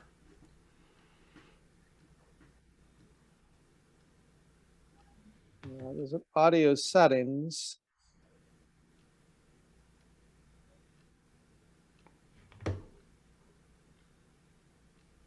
All right, give it a play. See if we can hear it. All right, let me do that.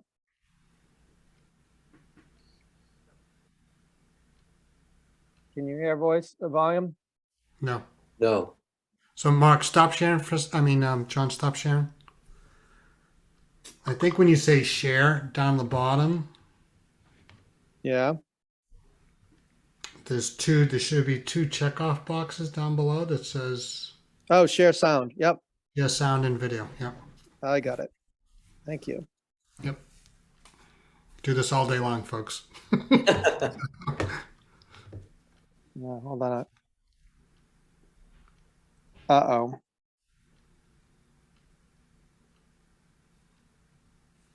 That's not the sound we wanted to hear.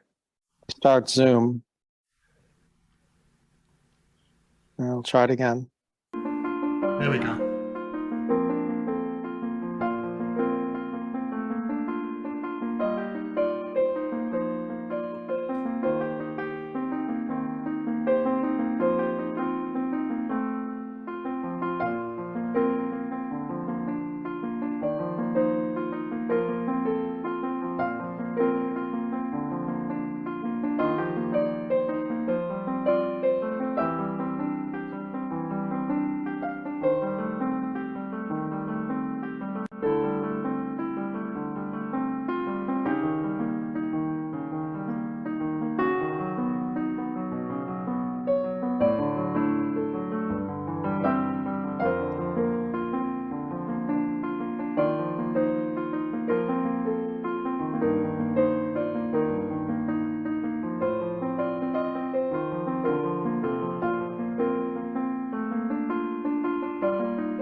I thought we were going to play some AC/DC there, John. Yeah, really.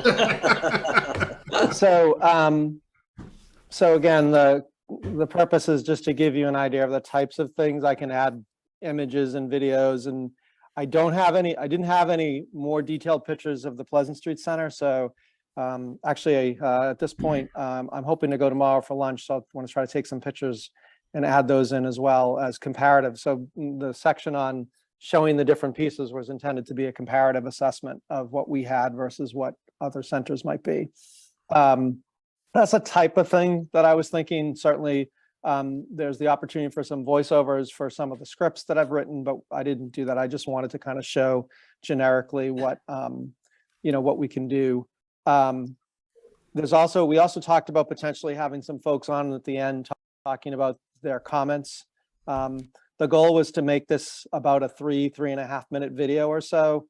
I think you can all see if we make it much longer than that, I think people will start to kind of lose interest. So we don't want to make this too long. But again, that's conceptually what the type of thing that we can do. I do need to get some more images in here. I'm certainly open for suggestions to try to make this better. It just really was a first stab at collecting up all the information, and deciding what we wanted to share. I did, you may have noticed one of the slides that was kind of an update on recalc milestones. That certainly is something that was presented to the select board back in March. I thought it was good to kind of expand on that to provide some additional things about that we've done. So there's more, I think there's some of those things I would do voiceovers, kind of texting to convey other information, and then lead into, by the way, those 3 shots of buildings were different centers. I think one was Peabody, one was Lexington, and one was, I forget what the third one was. But so again, those would all have little statements on this, so you know which one they were. Comments, thoughts, feedback? Okay, Michael? I really thought this was outstanding, John. I would want to have a little bit more about the actual Pleasant Street Center. And it'd be great to, but I thought the other centers and identify them, I thought it was right on target. Yeah, I didn't. I have a dearth of images from the current center, which is kind of sad. I was hoping that I was able to get down there and get some pictures beforehand, so that's my bad. But I'll hopefully get a chance to do that and add them in. And then to your point, I need to add in, this, when an image comes up from a particular center, just to make a reference to what center it's from, for comparative purposes. I was also thinking, like, when we talk about kitchens and we show a kitchen of the Pleasant Street Center, adding a little point, non-functional, non-working kitchen or something to that effect, to, library in the hallway, that sort of thing, so that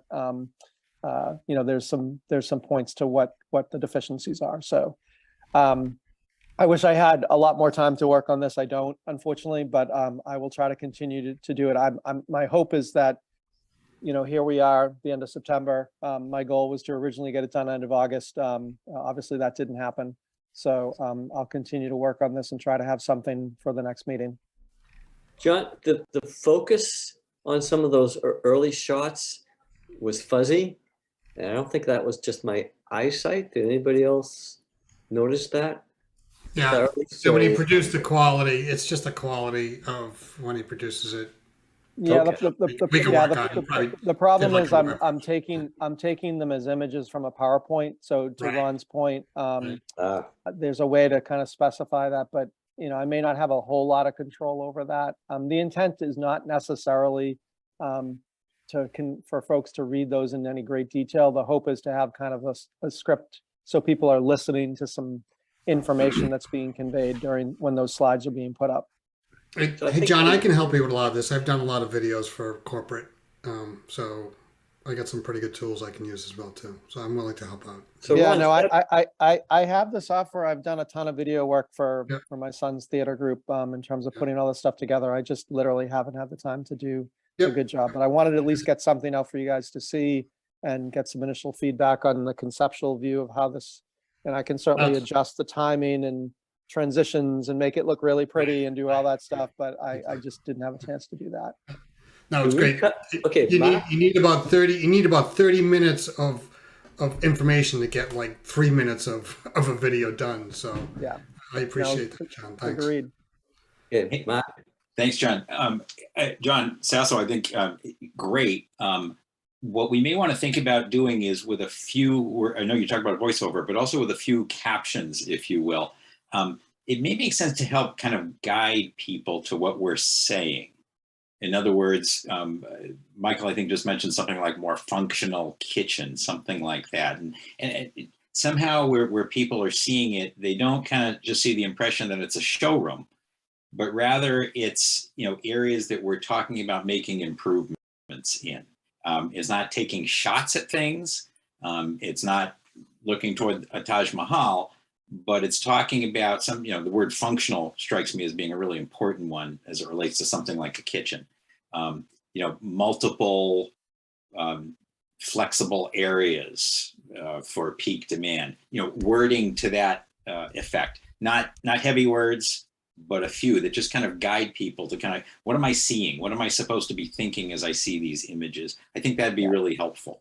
No, that's great feedback. One of the things that I know is that when you put something like this together and then you put it out in front of folks, it's a lot easier for folks to give their inputs on something that they can see tangible than just sitting down in the meeting and say, okay, we want to outline it. This is 100%. what's going to look like. Yeah, no, this is great. 100%. That's why I want to get some more done so people can give me more feedback, because once it's there, it's a lot easier to edit. It's just kind of getting it all. It took me a couple hours just to pull all the pictures and images together. To be honest with you, that actually is what took the most amount of time. Actually putting the video together, that's drag and drop, very easy. Right. What's the best way to, I'm thinking in terms of now of the presentation to the select board, the recalc milestones, because there's no way in the video you're going to be able to have time to read that. Should that be a voiceover or focus on it a little more? What's the people's So that's actually a slide that I updated. I still think perhaps, and Mark, you can certainly chime in, and we could have the video, but I think it probably makes sense. It's certainly up for the board, for the committee to decide. We did a PowerPoint presentation to the select board as an update back in March. I suspect the answer is we'll probably want to do something similar. It might be nice to have this video as a something else to show, but I still think we need some updated slides to put in front of them. So I wasn't necessarily intending that this is the report. This I think is, to be honest with you, based on conversations I've had a number of folks. In fact, I think Fidel had mentioned, somebody was like, geez, it'd be great to have a video in front of town meeting for them to see kind of what we're talking about. So I think this really aligns with what we've been talking about for a long time now. So, but I don't think it is the be all end all for a select board report. Okay. Mark? Thanks, John. John Sasso, thanks. I think you're spot on in your thinking here. I think that we want to have kind of a PowerPointy thing. I think showing the video is great. There are a couple things that happen. One is obviously, recalc reports to the select board, so you're updating the select board. The other is that people can refer to it. We can send people there, people will see it. Some people will see it from the select board meeting. We can guide people toward it. We can publish it afterward, also put it up on the website. I think these are all really important ways to communicate the message to folks. And this is just part of the communication plan that you've been so instrumental in creating, John Sasso. So spot on. So I've just hosted this on an unlisted site for the moment. We also talked about giving the town communications person an opportunity to look at this. So whatever we end up with in the end, obviously we want that feedback. But we should, I don't know where it ultimately would live after that. So, I'll generate whatever we end up to do in terms of generating the video. Does the town have a YouTube page or some other place that it can go? We have a Facebook page, not a YouTube page. Okay. Does RCTV have a page? Yep, RCTV has. So you guys can just, that's another point. We can decide where ultimately it will live, but I'll end up generating the file and then put it wherever you guys want. So I think RCTV has a YouTube channel as well. I think. I can't, if people want, so that John, this is up to you guys. Again, this is just a first cut, and I know it, probably it's only 140, a minute and 30 seconds or something, but if people want, I can send the link out. You need the link to look at it. And if you want to provide me any other additional feedback, that's certainly fine with me. If you would, John, I think that would be, it'd be good.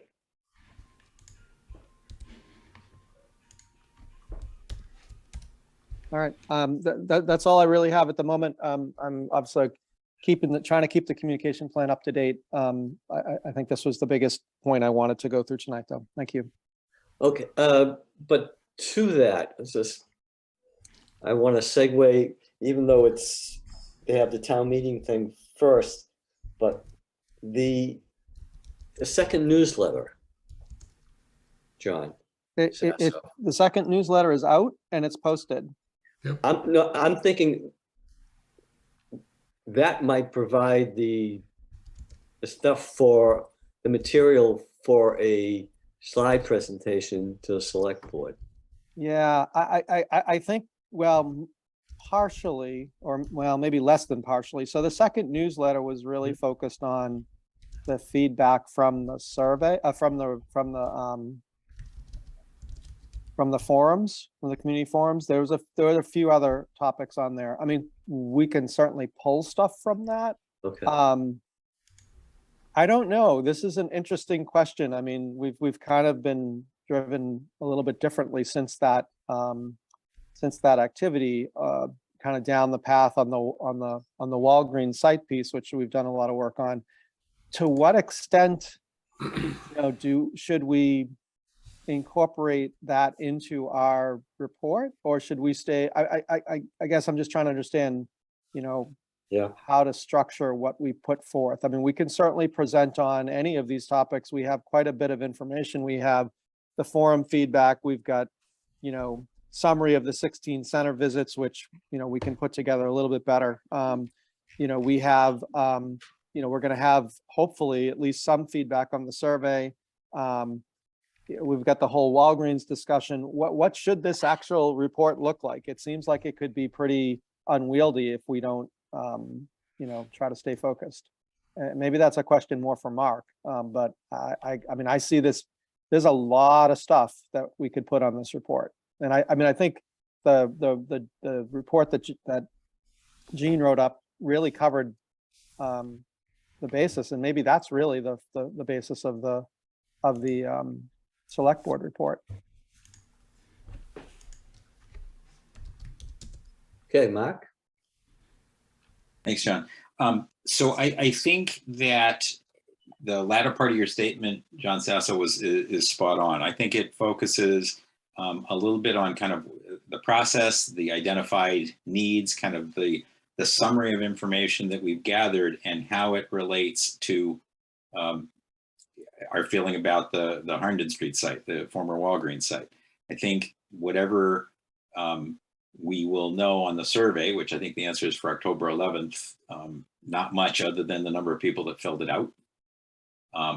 But kind of a little bit more of a timeline of when we think we will have more information to share. And again, I think what I'm starting to realize personally, speaking as an individual, is that it probably is going to be pretty hard to be able to have everything ready for town meeting in November.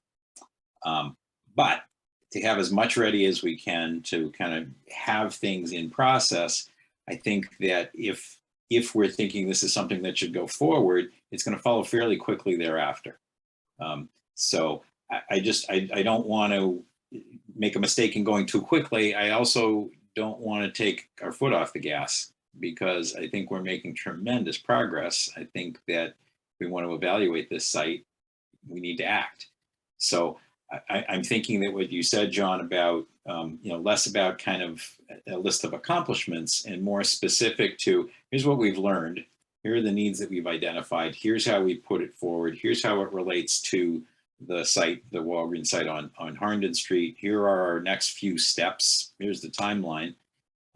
And as we're wanting to share information with the community, video, whatever, wherever kind of it is, and other activities. And sorry, I'm kind of jumping down to number 9 on your agenda, John O'Neill. So I won't do that yet. I'll kind of wait. But I think that's probably the best thing to share with the select board. Okay. So I'm sorry, I apologize. So is the report due? Is the select board report on the 11th? Is that? I'm sorry, I missed that. Is that the date at this point? So that's the date at this point. I think it certainly needs to be in advance of town meeting. The 11th would be, good if that's possible. Perhaps the 25th we have a meeting 2 weeks later. The 25th is another possibility. If we think we can have more information to share at that point, better information, then we can talk about that. So John O'Neill, what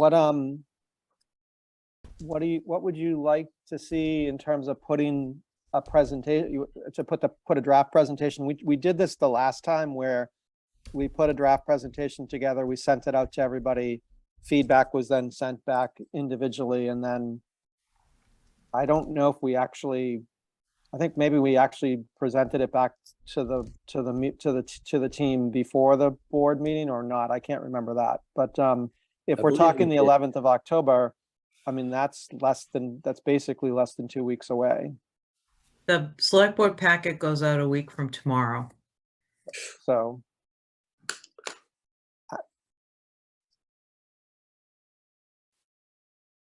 I mean, it's not going to provide a whole lot of time for feedback. You know, I'll ask the question, okay, you know, I can put together a draft. Who's going to be looking at this? How are we going to get it finalized? Yeah, and I think one of the biggest things, though, is going to be the vote we took earlier this evening. I'm sorry, say that again, John. The vote we took earlier this evening, I think, Oh, will be, yeah. you know, a key part of the report. But I'm not sure. That's why how we go about doing this. Mark? Thanks, John. So I think definitely the vote we took this evening is important. I think also kind of a plan that says, okay, here are the next things that are going to happen. We're going to have the input on the survey for X date. We're going to have whatever our other next steps are for X date, and to be able to share that. And again, I'm fully appreciating that the timeline is very compressed. And look at Fidel, I'm kind of looking at you on the screen here, thinking about maybe October 25th makes a whole lot more sense here than October 11th. Yep. For the report. I just think it's the reality, and I think that's what we should do. So, as far as recalc can go, is great, and I think the select board is kind of asking for all the input that there is, within time constraint. And that's what the select board is going to use to kind of think about a next step. Fidel, I'm sorry, I kind of jumped on top of you. Sorry about that. Oh, no, you didn't have a comment? Oh, there, sorry. No, that's fine. Yeah, the October 25th meeting is great. I mean, it will be a big meeting for the select board, but that's part of the course. Good. Can we go first? We are setting the tax rate on October 25th, by the way. So you probably do. Good. We'll definitely go first. Yeah. And I'm guessing the UMass presentation to the select board's probably going to be the later meeting in November 22nd. So, Well, so I think we need to have our offline discussion first. Yeah. I think that's very important to accelerate it before that date. It's kind of, I had it as November 8th. One drumbeat. Yeah, I had it, the schedule is November 8th, but Fidel corrected, it was November 15th. Is the select board is the 15th and the 22nd. Yeah, I think again, if with Creative Solutions we're able to accelerate the timeline a little bit, then the presentation hopefully could be accelerated as well. So John O'Neill, am I to assume you'd like me to take a stab at doing the first cut update based on that? Is that something you want? That would be great, John. Okay. Because it wouldn't have happened. I can help out, John. I can help out if you want on that as well too. Okay. All right. I have the last file, so I've actually been using that as the update. So Yep. I'll work off of that. All right, that's all I have, John. So just to be clear then, because I'm making notes because we know we want to be clear as what the assignments are and the follow-ups are. So that John Sasso and Ron are going to be working together to come up with a draft for the select board? Yes. Okay. And we selected the 25th as the date? Yes. Yes. Okay. So I know we'll talk about another recalc meeting, but it'd be nice obviously to have another one between now and then, obviously. Yeah, we'll have to. Okay. So that was number 8. 7 was the written report for town meeting, and people seem to think that Gene's draft was good. For some reason, I'm seeing that, but John Hodgson, I don't think I have it either. So John, you're not alone. Maybe I missed something there.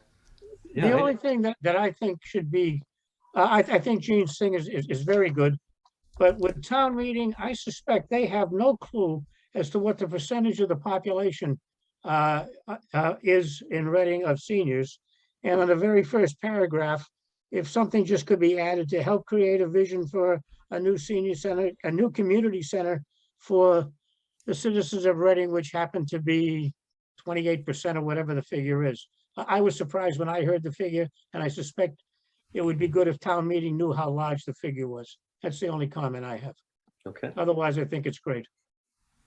good feedback, John. Thank you. Right, because I think I was surprised too as well at the high figure as far as 60 plus. Okay. So with that, I'm not seeing any objections that, so in fact, if there is anything else, you could comments. If you haven't seen the draft, like myself, I think Ron said he might not have seen it either. Could we send it directly to you, Gene? Any comments on the draft? Okay. John, excuse me. So I just Yep. put a comment into the text, sorry. I have missed it myself. I'm wondering if it could just be resent. I apologize. Yep, no, I see it, John. I'd love to have it in a form I can read though. Is that important? Oh, that's great. Okay. So, other activities, well, I put it on there as a placeholder. I'm not looking for all sorts of other things, especially considering the time, but other activities that Recalc should be pursuing. Maybe we'll, if it's all okay with people, maybe we'll table that to our next meeting, because it looks like we have a lot of things that we are pursuing that are in process. Do I see any objections? I don't see anybody raising their hand to object, so we'll move that one. The assignments needing follow-up. So we had the subgroup's going to be meeting with Gene as far as strategy or working with UMass, see if we can quick, somehow or other accelerate the pace of getting information. And if there's some sort of financial consideration that would be helpful, that'd be something to be thrown into the pot as well. We have the John Sasso is going to send out the link to the video so people could have additional comments. Ron and John are going to be preparing something for the select board presentation. John Sasso is continuing to work on the slideshow, and that could be perhaps a possibility for the town meeting, not in lieu of certainly the written report, but we'll see. But as well, place it on RCTV, and we talked about the town's Facebook site. And let's see, is there anything else that we have agreed? I think the to other that? big thing, John, is the Yep. continuation of the subcommittee and feedback to the architect. Great. Yes, and, Joe. and making sure that, additional information is collected up. Actually, I meant to ask this earlier. Someone mentioned there's another set of plans that may have been drawn up. I don't know if that's available to send out to the group. I don't know if that, I mean, obviously there was the one that we used initially to base our comments on. I think I did see something on a slide somewhere that looked like a different version. So was just wondering if we could get that sent out so we have the most recent version that we're commenting on. Okay. Was the recent version the one that had the 4 staff offices located on the first floor? Is that, Jenna, is that the most Yes. recent? Okay. All right. So Yeah, I think, I hadn't seen that. It was on a slide somewhere in one of the meetings I attended the last week or so, but I haven't physically. The last one I have in my hands is the one from before that didn't have any offices on the first floor. So if that document exists somewhere, if someone could send that out to the group, that would be great. Jenna, will you take care of that, please? I can do that, yes. Okay, thank I you. know there have been a few additional comments since then, so I don't know if it's gonna change again. So that's Okay, why I'm a little hesitant to send it out, but I'll send it out as is right now to everyone tonight. And if any other versions come about, I'll send them along. we're not holding this, this is the final version because the whole process still has a long run time. Yes. So I'm sure things will change, and if we get some additional expertise, as far as architectural consultant versed in senior centers, that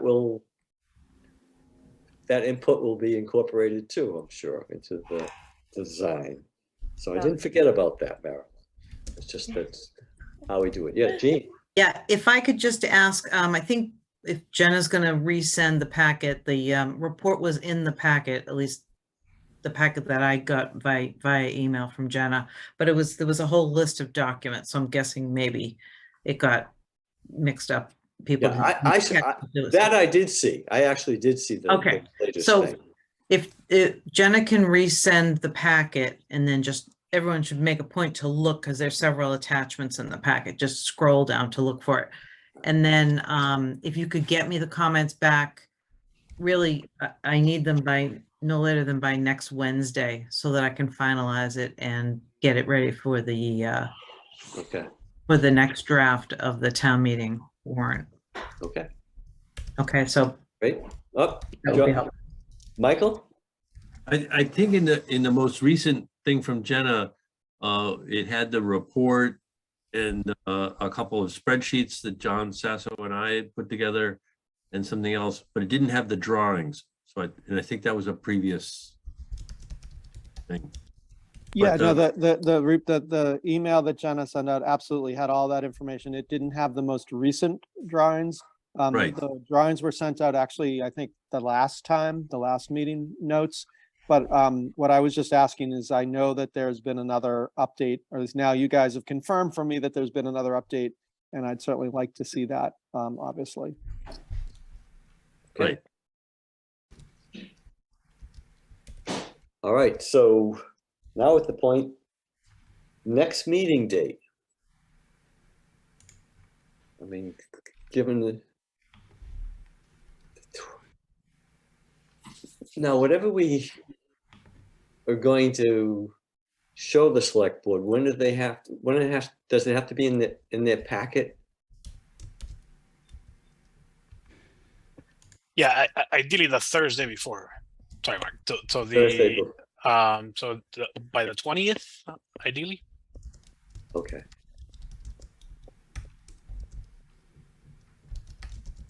All right, so that really is going to be directed at puts the Can we, I mean, I know this may be a little bit pushing it, but can we do the 12th, which is 2 weeks from tonight? I mean, if we really want to be ready for the 25th, we're going to need to have a draft basically done next week and out to folks to review, to provide input back for the week after, because there might be some more updates.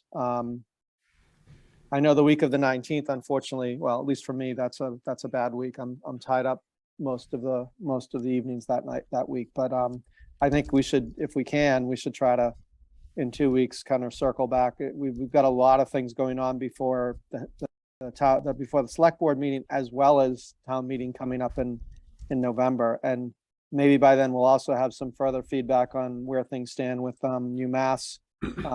So I as Mark said, things are happening quickly. Yes, they're happening quickly. So we should try to stay on top of them if at all possible. I agree. how is the 12th for the members? I'm Is not able to anybody- join, but you guys should move ahead. I have a RAC meeting that night. Fidel, you may be at the RAC meeting as well. Okay. You should move ahead. I Marilyn? think there's something going on at the senior center that night too. Could it be the 13th? Is that possible? No. The senior center has the Arrows dinner that night, but that shouldn't affect us. I mean, I can pass up a free meal. Since when? Yeah, I'll definitely probably be there helping out, but Yeah, we're all hands on deck with senior center events, so I don't know if I'd be available. What, Isn't it the police department that's sponsoring that? And Yeah, they usually have 6 to 8 people there every time they do something.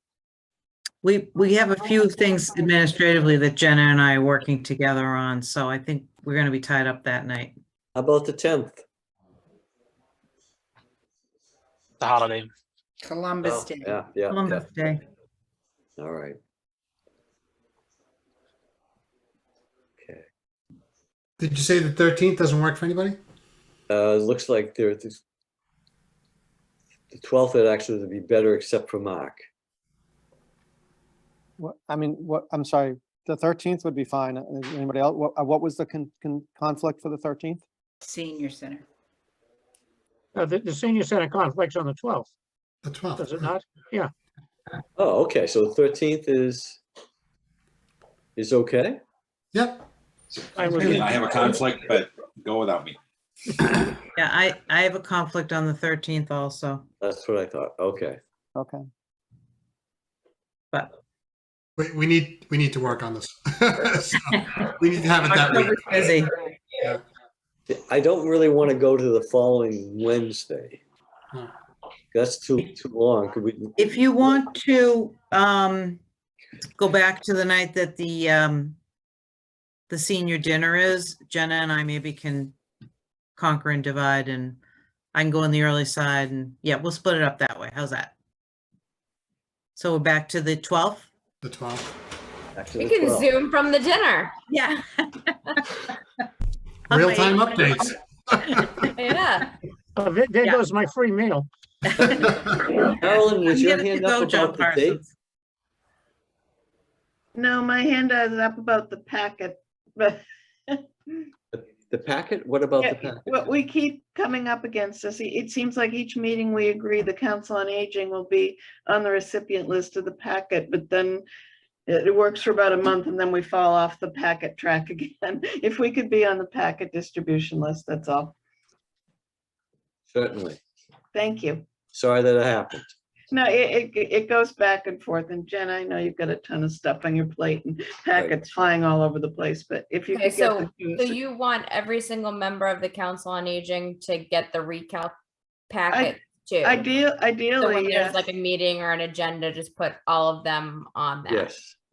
Yeah, that's what we had talked about. Yes. Okay, Yeah, thank you. sorry.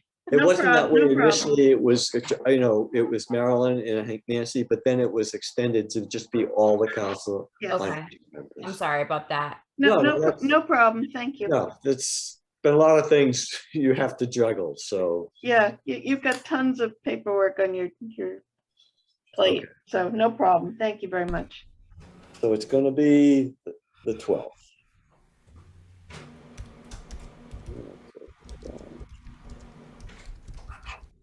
All right, if Do there's, you want me to see if UMass can join us on the 12th?